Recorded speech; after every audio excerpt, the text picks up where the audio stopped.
Chemistry class 11th की आपकी जो सेकंड यूनिट हम लोग कवर कर रहे थे स्ट्रक्चर ऑफ एटम, और स्ट्रक्चर ऑफ एटम के अंदर हमने बात की थी आपकी principal quantum number, azimuthal quantum number, आपके जो स्पिन क्वांटम नंबर है यानी कि इलेक्ट्रॉन स्पिन जिसको आप बोलते हैं, इन सभी टॉपिक्स को हमने कवर किया था। तो आज का हमारा टॉपिक होने वाला है, उस टॉपिक की बात कर लेते हैं। आज का हमारा टॉपिक है shapes of atomic orbitals. Shapes of atomic orbitals की हमने बात की थी, यानी कि ऑर्बिटल क्वांटम नंबर की हमने बात की। तो अब हम बात कर रहे हैं कि आपके जो ऑर्बिटल होते हैं किसी भी एटम के अंदर जो इलेक्ट्रॉन रिवॉल्व करते हैं, यानी कि मेरे पास में ये आपका एक एटम है और ये आपका न्यूक्लियस इस एटम के अंदर। तो ये जो इलेक्ट्रॉन यहाँ पे रिवॉल्व कर रहे हैं डिफरेंट डिफरेंट एनर्जी लेवल्स पे आपके रिवॉल्व करते हैं आपके इलेक्ट्रॉन से, उनकी बिहाफ पे अब उनकी जो इलेक्ट्रॉन्स की जो एनर्जी होता है, एनर्जी लेवल्स की बात करते हैं। इलेक्ट्रॉन्स का जो इलेक्ट्रॉनिक कॉन्फ़िगरेशन होता है, यानी कि 1s2 2s2 2s यानी कि 3s1, यानी कि ये जो आपके अलग अलग एनर्जी लेवल्स पे जो इलेक्ट्रॉन रिवॉल्व कर रहे हैं तो उनकी क्या ऑर्बिटल्स की शेप रहने वाली है, इन सभी टॉपिक्स की हम बात करेंगे। हमारा टॉपिक है आज का एटॉमिक शेप्स ऑफ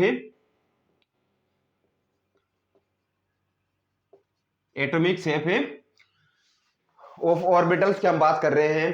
तो बात कर लेते हैं हमारे पास में। इससे पहले मैं आपको बता देता हूं कि मंदिर कमेटी चैनल जो है उसकी एप्लीकेशन आ चुकी है नवू क्लासेस के नाम से। नवू क्लासेस NAVUCLSS क्लासेस की आपकी एप्लीकेशन आ चुकी है। यानी कि मंदिर कमेटी चैनल जो है वो काम करता है किसके अंडर में कर रहा है, नवू क्लासेस के। और नवू क्लासेस के अंदर आपको मिलने वाला है बहुत सारे कोर्सेज जो हैं आपको बिल्कुल लो कॉस्ट के अंदर आपको मिलने वाले हैं। और साथ ही आपके पास में यहाँ पे इंग्लिश स्पोकन के कोर्स भी आपको अवेलेबल है वहां पे, यानी कि आपको कैरियर ग्रोथ के लिए किसी अदर प्लेस पे जाने की कोई रिक्वायरमेंट नहीं है। बिल्कुल एक एक टॉपिक एक एक वर्ड हम यहाँ पे आपको बताने वाले हैं नौ क्लासेस के अंदर। तो मंदिर कमेटी चैनल की हमारे आज की क्लास है एटॉमिक शेप्स ऑफ ऑर्बिटल्स की हम बात कर रहे थे। तो टॉपिक को शुरू करने से पहले आपको बता देता हूं कि मंदिर कमेटी चैनल को लाइक शेयर सब्सक्राइब जरूर कर लीजिए और बेल आइकन को जरूर प्रेस कर लीजिए, ताकि जैसे ही यहाँ पे क्लासेस शुरू की जाए उसका नोटिफिकेशन, उसका अपडेट आपको मिलता रहे। तो चलिए शुरू करते हैं हम लोग शेप्स ऑफ एटॉमिक ऑर्बिटल्स की बात कर लेते हैं। हमारे पास में ऑर्बिटल्स की जब आपकी बात आती है तो हमारे पास में एक आता है आपका वेव फंक्शन आता है। वेव फंक्शन जो है उसकी बात कर लेते हैं। यानी कि मेरे पास में ये जो आपके इलेक्ट्रॉन्स हैं ये रिवॉल्व कर रहे हैं, किसके अंदर कर रहे हैं, अलग अलग ऑर्बिटल्स के अंदर आपके रिवॉल्व कर रहे हैं। तो मेरे पास में एक फंक्शन आता है आपका वेव फंक्शन आता है, आपका वेव फंक्शन आता है। साई से जिसको डिनोट किया जाता है, साई से जिसको डिनोट किया जाता है। और मेरे पास में यहाँ पे आपका एक डिस्टेंस के लिए एक फंक्शन आता है, डिस्टेंस का आपका फंक्शन आता है आर, जिसको डिनोट करते हैं आर से जिसको डिनोट करते हैं।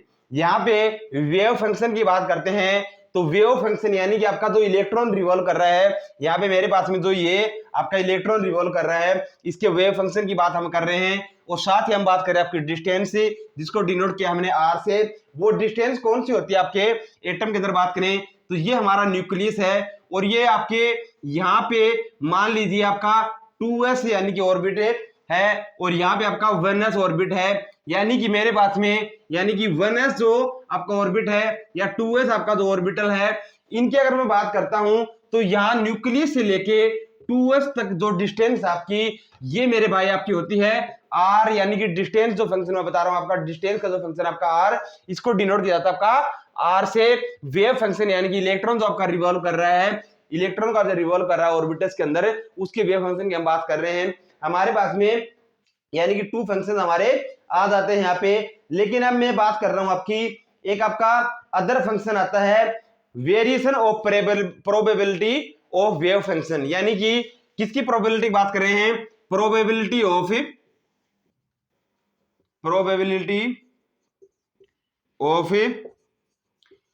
वेव फंक्शन की मैं बात कर रहा हूं, जिसको डिनोट किया जाता है मेरे भाई आपका जो आपका क्या है वेव फंक्शन के स्क्वायर से जिसको डिनोट किया जाता है। वेव फंक्शन हमारा साई है, वेव फंक्शन का जो स्क्वायर होता है आपका वो आपका क्या होता है मेरे भाई आपका probability of A wave function psi square से जिसको डिनोट किया जाता है। यानी हमारी बात में 3 टाइप के आपके फंक्शन निकल के आए हैं। एक आपका वेव फंक्शन आया है, सेकंड हमारा डिस्टेंस आया है और थर्ड हमारा है probability of A wave function आपका आया है। यानी कि अगर मैं बात करूं आपकी जो आपके ऑर्बिट्स हैं यहाँ पे, अगर मैं 1s ऑर्बिट की बात करता हूं तो इसके अंदर आपका जो n है प्रिंसिपल क्वांटम नंबर है, उसकी क्या वैल्यू आपकी रहने वाली है, उस वैल्यू की मैं बात कर लेता हूं। तो इसके अंदर आपकी जो प्रिंसिपल क्वांटम नंबर है इसकी वैल्यू आपकी होती है n इक्वल टू 1, यानी कि 1 होती है। साथ ही हमारे पास में l है जो म्यूचुअल क्वांटम नंबर आप उसकी वैल्यू आपकी 0 होती है। अगर मैं बात करूं आपकी 2s ऑर्बिट्स की बात करूं अगर आपकी, तो उसकी वैल्यू आपकी n की जो वैल्यू आपकी वो क्या रहती है मेरे भाई, आपकी n इक्वल टू हमारे पास में नंबर 2 आ जाता है। यानी कि 2s के अंदर आपकी n की वैल्यू प्रिंसिपल क्वांटम नंबर आपकी वैल्यू 2 होती है। साथ ही हमारी है ऑर्बिटल जो आपका म्यूचुअल क्वांटम नंबर है वो l से जिसको डिनोट किया जाता है उसकी वैल्यू 0 रहती है। यानी कि जो एटॉमिक शेप है आपकी इसके अंदर हमारा क्या इंक्रीज हो रहा है, आपका यहाँ पे आपका सिर्फ जो आपका प्रिंसिपल क्वांटम नंबर है वो इंक्रीज हो रहा है। प्रिंसिपल क्वांटम नंबर आपका इंक्रीज हो रहा है, यानी कि एनर्जी लेवल इंक्रीज हो रहा है। म्यूचुअल क्वांटम नंबर आपका या इलेक्ट्रॉन स्पिन जो है ये आपका मोमेंटम एंगुलर क्वांटम नंबर जो है उस पर कोई भी इफेक्ट है, कोई भी उसका डिफरेंस यहाँ पे नहीं शो होता है। ओनली हम बात कर रहे हैं आपकी प्रिंसिपल क्वांटम नंबर की, उसकी वैल्यू आपकी इंक्रीज होती है जब आपका ऑर्बिट्स के नंबर की इक्वल आपकी इंक्रीज होता है 1s 2s, यानी कि n की वैल्यू आपकी इंक्रीज हो रही है प्रिंसिपल क्वांटम नंबर की। आपका जो म्यूचुअल क्वांटम नंबर है उसकी वैल्यू यहाँ पे 0 होती है। अब हम बात कर रहे हैं आपकी, यानी कि हमारे पास में क्या कंक्लूजन निकल के आता है। कंक्लूजन की अगर हम बात करें तो मेरे पास में मान लीजिए मैं एक डायग्राम बना देता हूं आपका, यहाँ पे आपका एक डायग्राम बनाता हूं। जो वेव फंक्शन है वो आपका इंक्रीज हो रहा है इस साइड में, और जो आपकी डिस्टेंस का जो आपका फंक्शन है वो इंक्रीज हो रहा है इस साइड में। तो यहाँ पे मेरे पास में कुछ वैल्यूज है आपकी, ये मैं यहाँ पे डिनोट कर देता हूं, ये वैल्यूज में डिनोट कर देता हूं। यहाँ पे मेरे पास में ये कुछ वैल्यूज है आपकी। अब अगर आपका फंक्शन यहाँ पे मैं अगर 1s की बात करता हूं, जब आपकी वेव फंक्शन की अगर मैं बात करता हूं तो वैल्यूज कुछ इस प्रकार होती है, यानी कि वो आपका डिक्रीज होता रहता है और इक्वल टू आपका 0 फ्लो करता है आपका वेव फंक्शन जब डिस्टेंस की हम बात कर रहे हैं आपकी, और 1s जो ऑर्बिट्स की बात करते हैं। अगर मेरे पास में यहाँ पे मैं बात करूं 2s की बात करूं, 2s ऑर्बिट्स की बात करूं अगर, तो कुछ आपका फंक्शन जो है वो इस प्रकार बनता है, यानी कि वो एक बार आपका शार्पली डिक्रीज होता है 0 के टूवर्ड्स आपका शार्पली डिक्रीज होता है, लेकिन फिर वो स्लोली इंक्रीज होना स्टार्ट हो जाता है आपका, यानी कि वेव फंक्शन वो स्लोली स्टार्ट हो जाता है आपका इंक्रीज होना। अगर मैं बात करूं अगर आपकी 2s की बात करूं, 2s आपका जो ऑर्बिट है उसकी बात कर रहा हूं मैं अगर, और किसकी बात कर रहा हूं आपकी प्रोबेबिलिटी ऑफ वेव फंक्शन यानी कि साई स्क्वायर की अगर बात करूं तो आपका कुछ इस प्रकार बनता है। यानी कि 1s की अगर बात करते हैं हम लोग, 1s ऑर्बिट्स की बात करते हैं तो आपका वेव फंक्शन है यानी कि प्रोबेबिलिटी ऑफ वेव फंक्शन है वो शार्पली डिक्रीज होती है, यानी कि इक्वल टू 0 हो जाती है। लेकिन अगर मैं बात कर रहा हूं यहाँ पे 2s ऑर्बिट्स की प्रोबेबिलिटी ऑफ वेव फंक्शन के लिए, तो वो कुछ ग्राफ आपका जो है स्लोप जो है वो कुछ इस प्रकार बनता है, कर्व उसका कुछ इस प्रकार आपका कर्व बन जाता है, कुछ इस प्रकार आपका कर्व बनता है, यानी कि वो शार्पली डिक्रीज होता है फिर वो शार्पली इंक्रीज होना स्टार्ट हो जाता है। तो ये आपका डिफरेंस है wave function of A probability of wave function distance के साथ में कैसे वो इंक्रीज होता है। यानी कि आपका जो इलेक्ट्रॉन आपका जब न्यूक्लियस के फार की साइड में चलता है away far from A nucleus, तो आपका क्या इंक्रीज हो रहा है यहाँ पे आपका probability of wave function 2s orbital के लिए इंक्रीज हो रहा है, वहीं आपका 1s ऑर्बिट जो है उसके लिए वो शार्पली डिक्रीज होता है।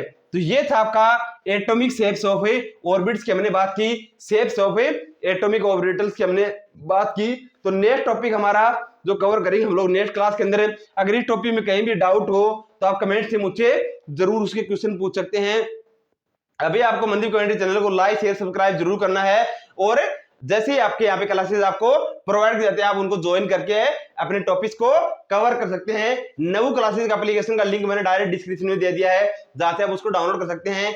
वहां पे आपको काफी मॉक टेस्ट सीरीज है एवं आपका फ्री मटेरियल भी वहां पे काफी मिलने वाला है। तो अभी के लिए guys thank you so much, मिलते हैं नेक्स्ट क्लास में, तब तक के लिए थैंक यू सो मच।